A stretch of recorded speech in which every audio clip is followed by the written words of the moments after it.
Welcome to Adventure Log. Today we're going to be looking at my painting the Quillwild gate and how I made it. Let's take a look. So I started my painting off with a warm umber color. This color is really warm but also really earthy, and I really wanted that in this painting. I thought a nice counteracting color would be a teal to kind of give almost like an early morning misty kind of vibe as I put in the base coat, and it really helped kind of shine that through in the final piece.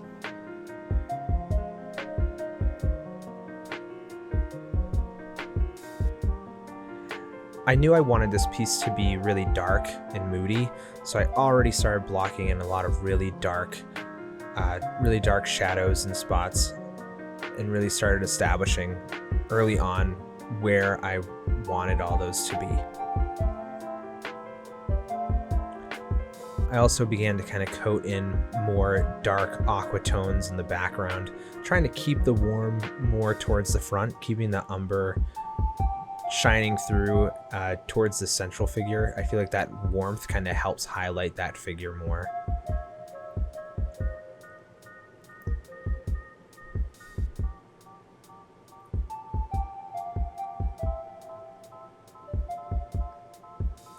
I really love how the hues already pull through of the base coat. I really like the tone that it's really setting as I'm painting. Started kind of blocking in some backgrounds, adding a little bit of stairs in the background to kind of do a little bit of storytelling. Adding some temples here and there later on as well to kind of help establish some sort of story element to this piece to kind of communicate wonder about this place a little more.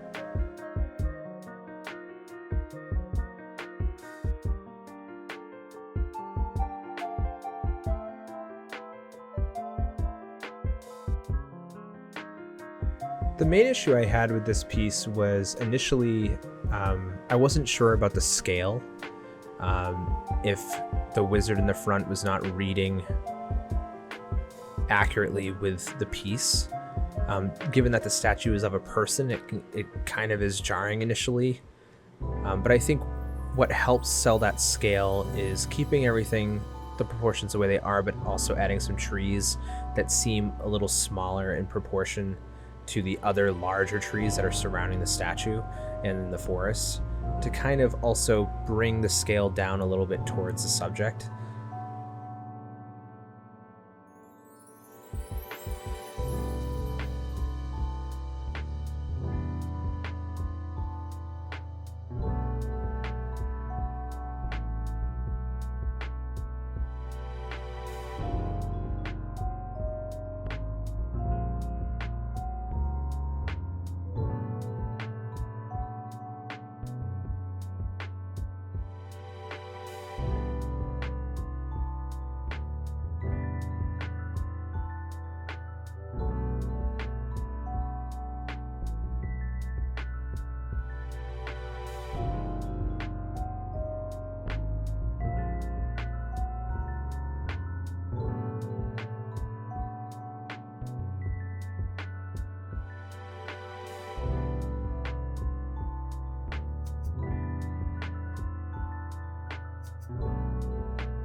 Now we're at the point where the base coat's been established. A lot of the main block-in details have been put in, and we're just kind of combing through, adding and building density, and adding details, kind of zooming in a little bit from the super wide out, going a little more detailed, a little more intricate, but still trying to be zoomed out a bit.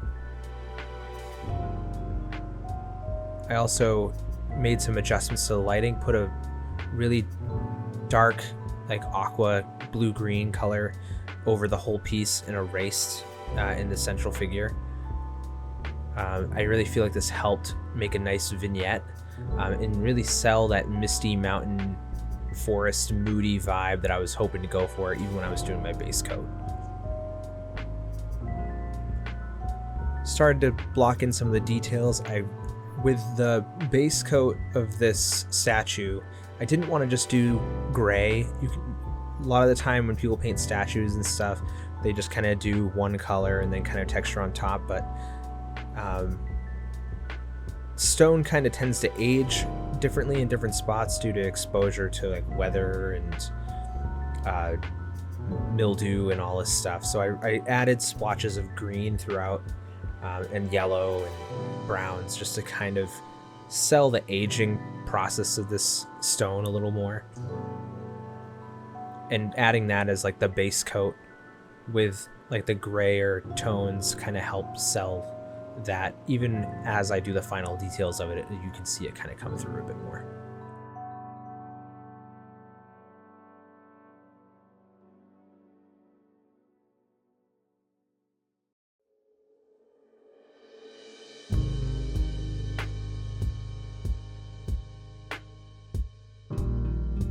Painting stone is such a challenge for me, like painting sculptures and statues, especially when they're of figures of people,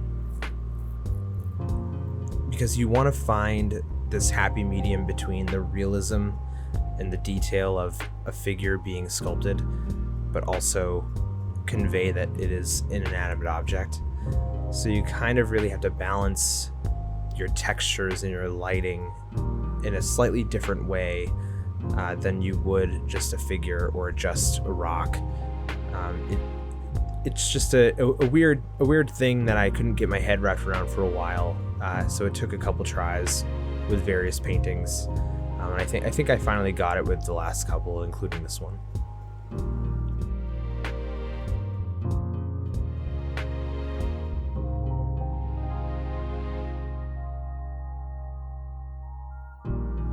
Something to remember when you're painting a statue is to remind yourself that when it's a figure, you're not necessarily working in two-tone, because stone has various textures and colors kind of going into it more than just like a gray, but you're also kind of working in two-tone because you're not drawing a person, so there's no like blood vessels or anything like that, so there's no rosy cheeks or heat patterns from foreheads or noses or whatever. So it's like it needs to not be flat, but also almost be monotone. It's a weird, once again, it's like a weird happy medium that you have to find, but it's something that definitely helped me. That little reminder definitely helped me in terms of painting this sculpture. So it was just like, oh yeah, this isn't a person. Like I don't have to worry about like, blush or anything like that. I just have to get the shape and the contours right.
Moving on to the wizard now.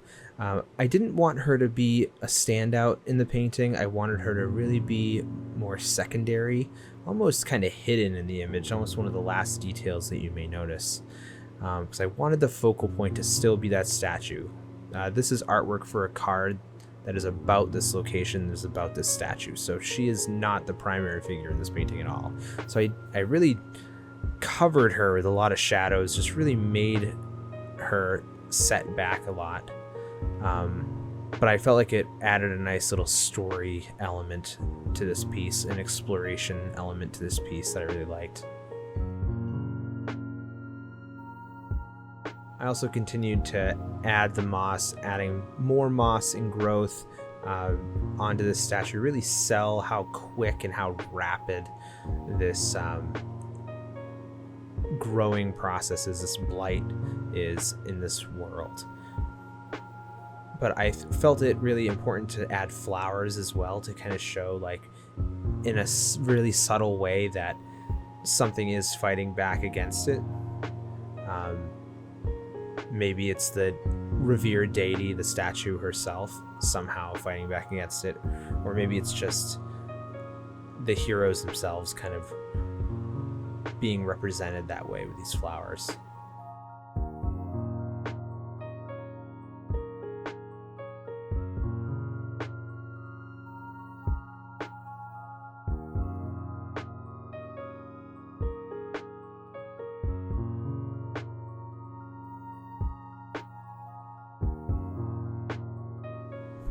The hand gave me a much harder time than I thought it would. I didn't like how it was going a couple times. I eventually just walked away from it and went back to it later towards the end, just because I felt like if it wasn't working out in that moment, I just had to walk away from it and get back to it later so I could finish up everything else. I also added some birds along as like a final touch to kind of show, once again, sell that scale. Those birds really help sell how big this statue is, how big these trees are.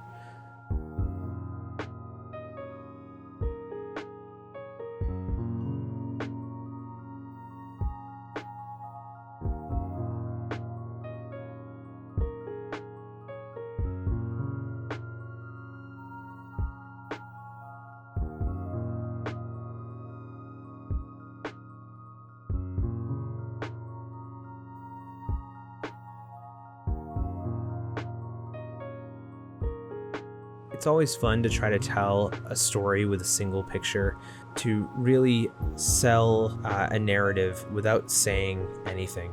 One of the reasons why I enjoy painting so much is trying to do that every time, try to build a sense of wonder or a sense of adventure in every piece that I do.